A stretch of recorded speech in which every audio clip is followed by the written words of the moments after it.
আমরা সবাই জানি যে শহীদ প্রেসিডেন্ট জিয়াউর রহমান বাংলাদেশের স্বাধীনতার ঘোষক ছিলেন। সবার আগে তিনি উইলিবল বলেছিলেন অন্যান্য সেনানীদেরকে সাথে নিয়ে। সুতরাং ইতিহাসে যেটি অনিবার্য সত্য সেটিকে সবার ধারণ করা উচিত।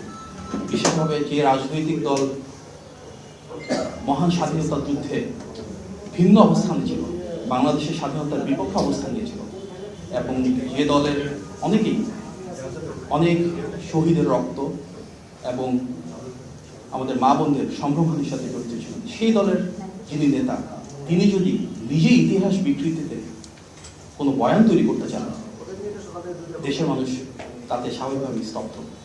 আমরা মর্মাহত এবং বিশ্বাস করি যা সত্য, যা সঠিক, যা ন্যায়সঙ্গত, সেটি দেশের মানুষের সামনে নির্মমভাবে উপস্থাপন করতে হবে, এবং সেটি হওয়া উচিত আগামী বাংলাদেশের সবার প্রত্যাশা। আমরা প্রতিটি রাজনৈতিক দলের পারস্পরিক সৌহার্দ্য, সম্প্রীতির কথা বলে এসেছি। সুতরাং ইতিহাসকে নিয়ে মিথ্যাচার কোনোভাবেই কাম্য নয়।